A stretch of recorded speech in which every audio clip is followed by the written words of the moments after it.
कानी बहू। किशोरी लाल जी के बेटे राघव की शादी की बात जगह जगह चल रही थी, लेकिन किशोरी लाल जी को कोई लड़की पसंद ही नहीं आती थी। और उसकी एक ही वजह थी, किशोरी लाल जी का लालची होना। उनको लड़की वालों से मोटा दहेज चाहिए था और इसी चक्कर में एक दिन वो एक बहुत पैसे वाले के घर अपने बेटे का रिश्ता लेकर पहुंचे। उस आदमी का नाम था ओम प्रकाश। देखे किशोरी लाल जी, मेरी एक ही बेटी है और मेरी सारी संपत्ति जायदाद सब कुछ मेरी बेटी नैना का ही है। पापा, नाम से लगता है बहुत खूबसूरत होगी। कितना अच्छा नाम है ना, नैना। ओ, वैसे बात तो सही है आपकी।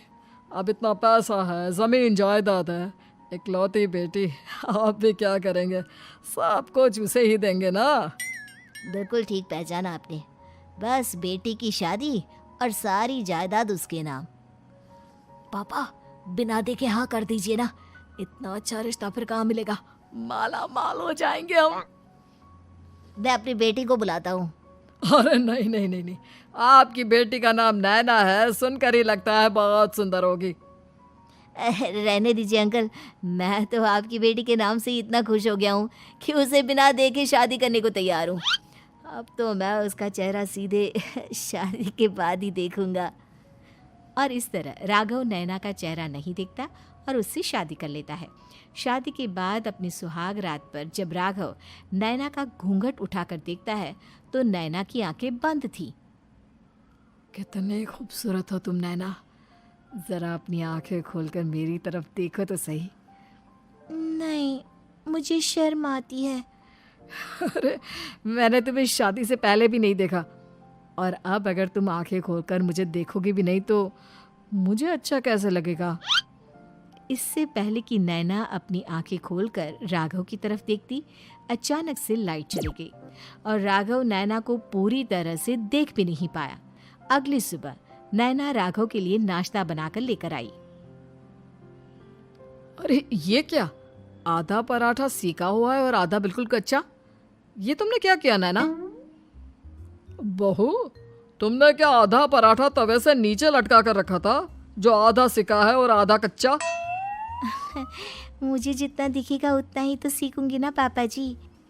जहाँ जहाँ मुझे नजर आ रहा था वहाँ मैंने सीख लिया, और जहाँ जहाँ नहीं दिखा वहाँ कच्चा रह गया होगा। इसका क्या मतलब है? ये कैसा मजाक कर रही है तुम? अरे बहू, तुमने इतना लंबा घूंघट क्यों लगाया हुआ है?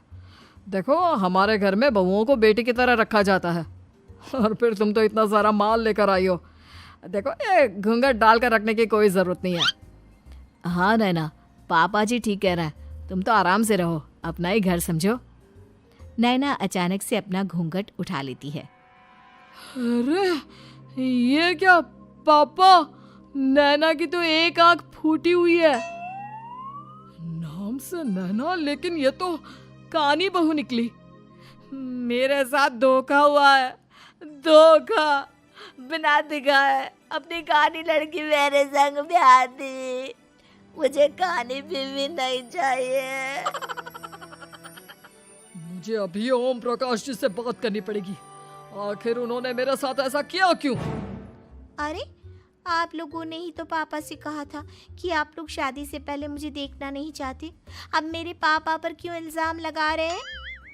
अरे लेकिन उन्हें बताना तो चाहिए था ना कि तुम कानी हो, एक आंख से तुम्हें दिखाई नहीं देता। किशोरी लाल और राघव नाराज होकर ओम प्रकाश को अपने घर बुलाते हैं। पापा जी, ये आपने क्या किया? शादी से पहले बताया क्यों नहीं कि नैना की आंखों में परेशानी है? अरे, आप ही ने तो लड़की देखने से मना कर दिया था। अरे लेकिन आप बता तो सकते थे। आपको तो हमारी बेटी की प्रॉपर्टी चाहिए थी, वो भी पूरी की पूरी।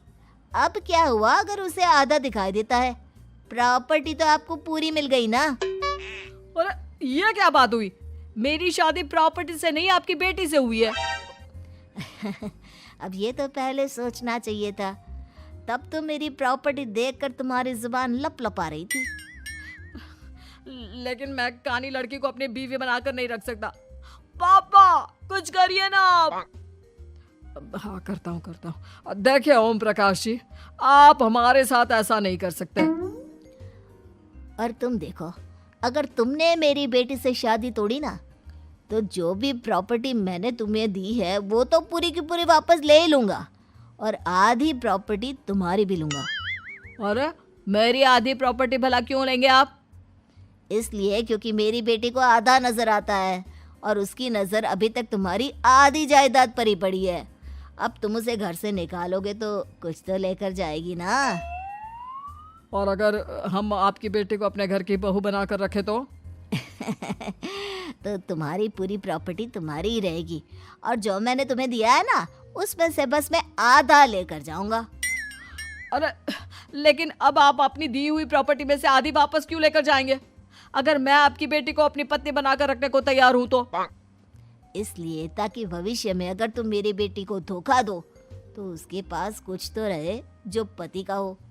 वैसे मेरे पास तो बहुत कुछ है, लेकिन अपने पति की कोई निशानी तो उसके पास होनी चाहिए ना।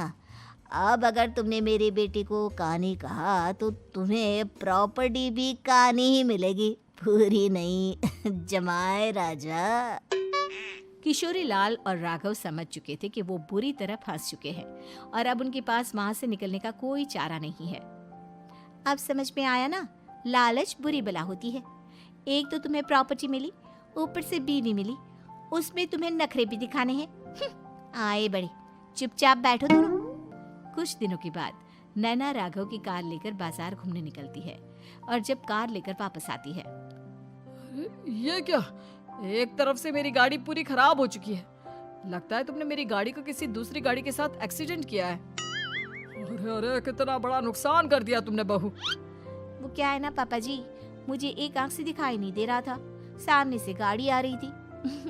मुझे तो सिर्फ आधा ही दिखाई दिया और वो गाड़ी मेरी कार से रगड़ते हुए निकल गई। अब मैं क्या करूं बताओ? आप इसे ठीक कराने के पैसे कौन देगा? तुम्हारे पापा? तुमने मुझसे इस तरह से बात की? अभी रुको। नैना राघव की शिकायत ओम प्रकाश को कर देती है। देखो राघव, अब जो मेरी आधी प्रॉपर्टी तुम्हारे पास थी ना, उसमें से आधी और मैं लेकर जाऊंगा, क्योंकि तुमने मेरी बेटी को डांटा। अरे नहीं नहीं पापा जी, गलती हो गई, माफ कर दो। गलती की तो कोई गुंजाइश ही नहीं। अगली बार मेरी बेटी को डांटा तो बची हुई आधी में से आधी और ले जाऊंगा। लालच के चक्कर में हम दोनों ने बहुत बड़ी गलती कर दी बेटा। एक तो तुम्हें कानी बहू मिली और ऊपर से जो माल मिला वो भी काना। इस तरह राघव की हर एक गलती पर ओम प्रकाश उसकी प्रॉपर्टी का आधा आधा हिस्सा लेकर अपना सारा माल वापस ले गया और राघव को कानी बीवी से काम चलाना पड़ा। भाई लालच वाकई में बुरी बला है।